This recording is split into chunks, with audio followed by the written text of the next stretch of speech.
Hey, what's going on, everybody? You clicked this video because you want to know what Muslims think about scholars and politics. Tune in right now to find out more. Don't worry about the language. Let's talk about it. Let's talk about it.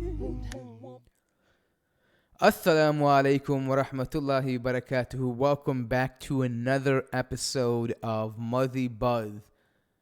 It's a pleasure to have you, and I hope you guys are glad to be here because I am definitely glad to be here. So, just like you can see in the title of the video, I wanted to talk about scholars and politics. Now, this is just a full disclaimer. I am not a scholar. I'm probably a layman. A lot of you out there probably know much more about Islam than I do. But I think in light of recent events and some of the online banter between certain scholars and certain activists and different organizations online, we're seeing a pretty solid exchange between both sides, and I think a lot of people are kind of confused as to where do we stand? Like, what should my position be as a regular, everyday layman Muslim in America or the Western world where politics is very, very different? So let's get right into it. Is it okay for scholars to be close to politicians? Well, like I said, Islamically, I'm not really a scholar, but I do know of narrations that can support both. Meaning that scholars have, in the hadith, we can see that scholars have advised rulers, and we've seen also where scholars were prohibited from being too close to the rulers. And I think that can provide some framework for how we are to look at scholars and the relationship they have with governments. Let's look at it from a pragmatic point of view. In Islam, right, scholars are generally there to provide guidance, to study the Quran and the Sunnah, and to bring out jurisprudence, to help us apply the Quran and Sunnah to our lives, and to clarify matters where there might be some confusion or where we aren't exactly sure on how to apply it, right? And that traditionally carries a lot of influence, right? I mean, in some places, that probably has more influence than a government body in large, meaning that if the people are not happy with the government, it could probably slide. But if the people listen to the scholars who are unhappy with the government, they would probably uproar into a revolution or a coup d'etat, right? And then in some places, scholars are very mundane, meaning that they take a very backseat approach to everyday governance and influence over the government. And we see examples of this in history, and we see examples of that today, now. And it's just, you can go to country by country and just kind of assess that for yourself. I don't want to get in the business of naming countries because for me, I personally think that's irrelevant. If we start calling out countries and, everyone's going to say, well, what about that country? What about this country? I think everybody has an understanding of which countries respectively have these kinds of relationships with their scholars. Now, where does it get tricky? Well, if scholars can be influential over the general population, that means that politicians naturally want to gravitate towards them because that's how they get public opinion, right, on their side. If a scholar says, hey, you know what, this ruler is great, this politician is great, may God bless him, may God make him great, and basically praising him, the people who revere scholars will say, well, this scholar is, he's someone I look up to, somebody I trust. And if he's saying that about this particular politician or ruler, then I guess it's cool. I guess this guy is an okay guy or okay ruler.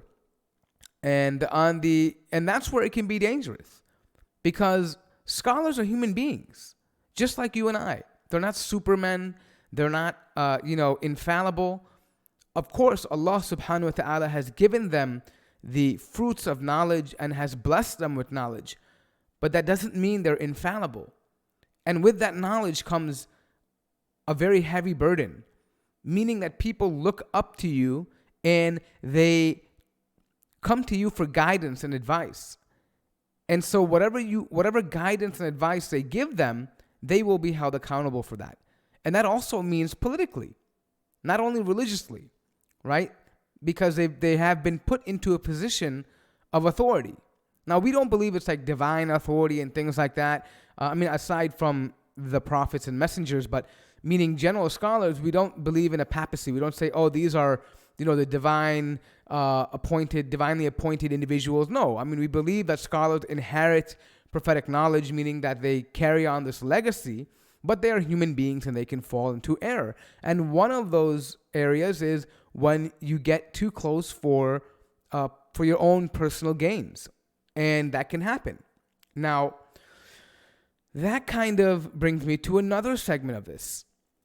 And that is also, some scholars have been persuaded by governments, because governments know that they are of importance. So they persuade them or coerce them by threatening harm or threatening jail time or threatening their family members, or a different assortment of pressure tactics that they can use in order to convince the scholar or pressure the scholar to speak positively on their behalf. And we've seen that before. We've seen scholars who are vehemently opposed to governments and their ideas, and we see them being imprisoned or incarcerated and their families being pursued. And eventually we find some of them kind of softening their tone because of that particular issue. So why am I mentioning all this? Am I here to just basically call out on scholars and say, well, scholars are bad and we should avoid them and be suspicious of all of them? Absolutely not. I think scholars play a very important role in our ummah, in our community.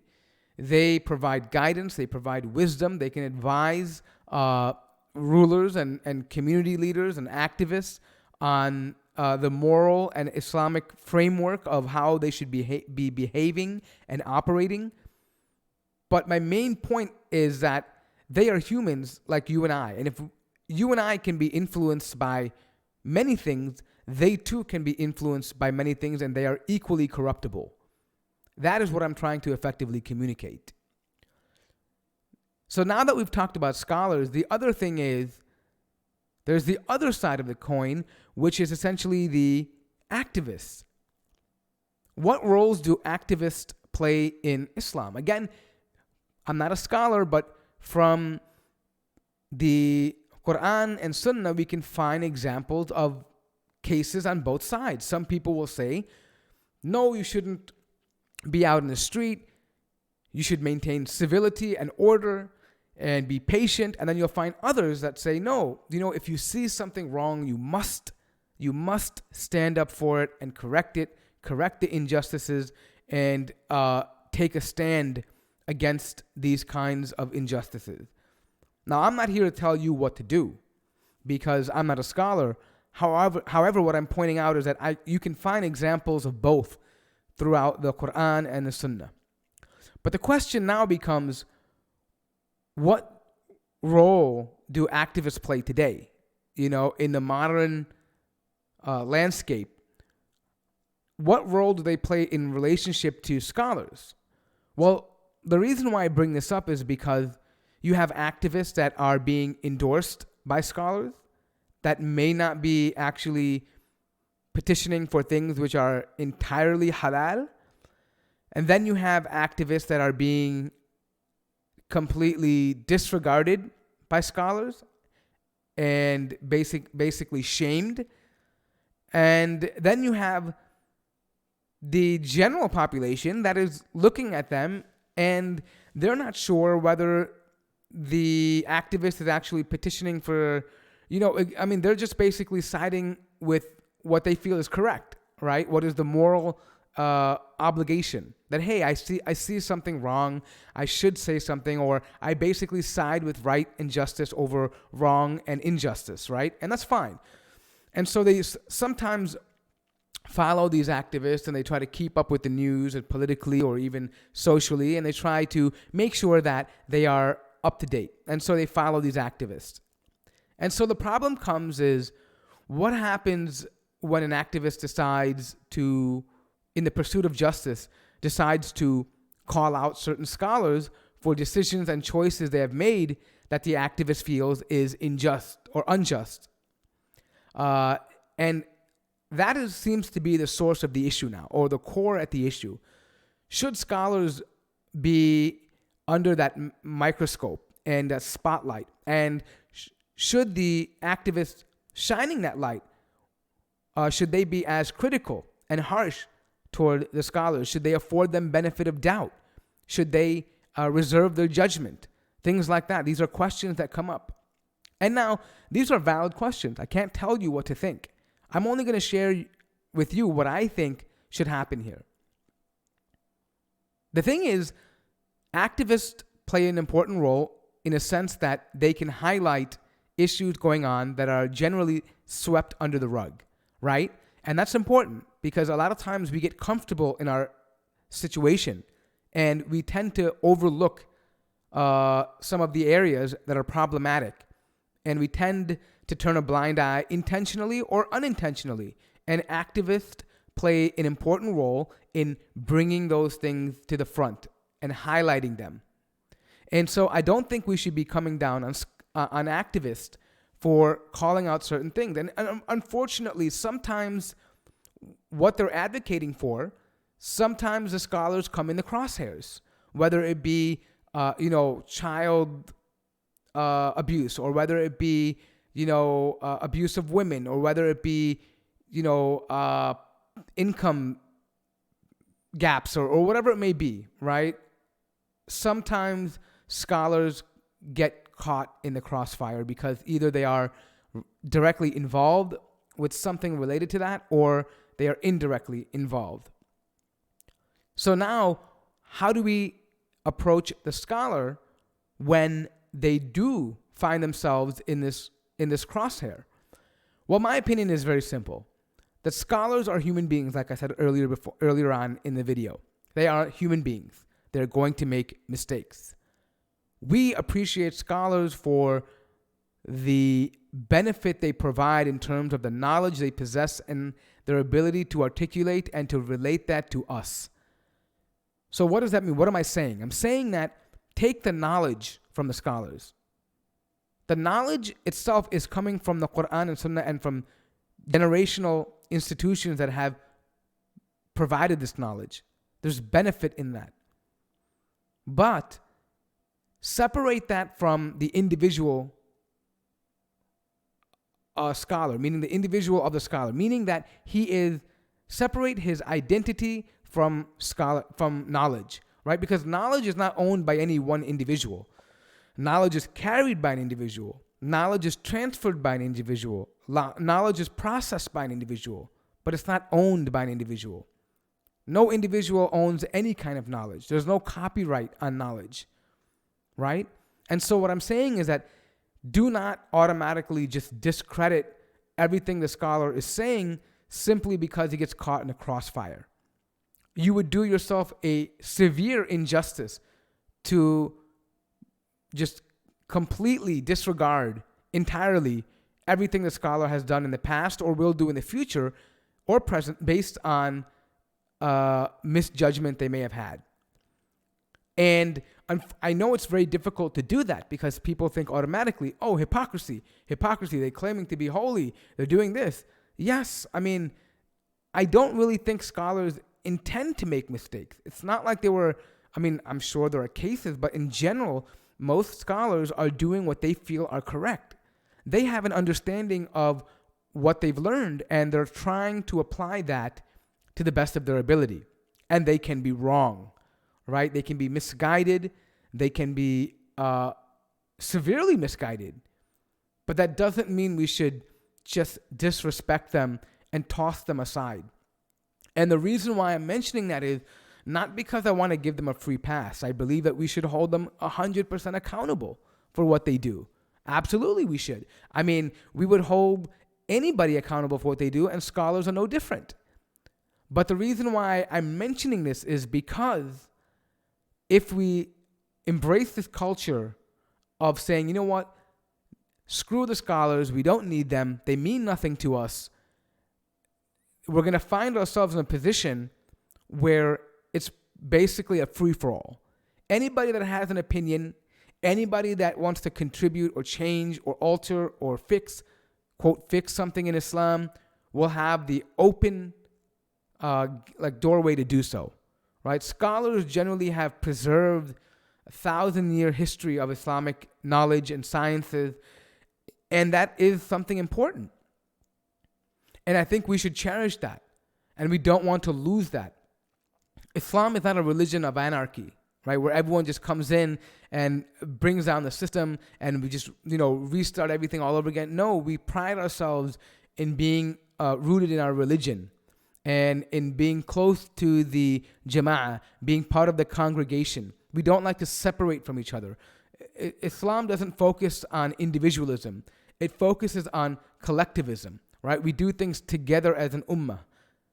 And that is why the Quran always reminds us that we should stick together as an ummah and hold fast to the rope of Allah, right? Because the idea is to stay together as part of a jama'ah. And I feel like if we just totally blatantly disregard the scholars because of their minor or major shortcomings they may have and totally throw all their works out the window, we may fall into that path. And that would be much worse for Islam than a scholar who's made a few mistakes, right? That's just my personal opinion. And you guys can have your own opinions. I mean, I'm sure I could be wrong too. I'm not an authority. I'm just sharing what I think should happen. I've spent some time on this earth and I've seen a lot of places and talked to different scholars and seen a lot of, just regular laymen like me. And I appreciate the role that each person plays. I appreciate the activist. I appreciate the scholar. I appreciate the academic. I appreciate the debater. Right? I appreciate the entertainer. All of us have the roles that we contribute to this ummah. So if everyone makes a mistake, do we automatically take them out of their roles? If I made a mistake today as a host of a show or having some media content, is everything I've ever done now completely wrong? No. One could condemn me for something I've said, but then still listen to it and then, embrace other things that are positive that I've said, right? It's not a blanket loyalty to anybody. It's simply an extraction of truth. And truth is very important, right? Islam came with truth, with truthhood to destroy falsehood, right? So we are focused on the truth. Do not let drama and outside forces try to get in the way of you getting as much truth as you can in your life, especially when it comes to Islam. I hope that made sense to you guys. I don't know, maybe I'm crazy in the head. Let me know what you guys think. Comment down below on the video and tell me if I'm right or if I'm completely wrong. So that's all I have for this episode of Muzzy Buzz. Make sure you guys like, comment, subscribe, and hit the bell so you know every time when I make a video, you'll be notified. You know for sure it'll happen. Anyways, it's been a pleasure as usual. Until next time, let's talk about it. Assalamu alaikum wa rahmatullahi wa barakatuhu. We are out.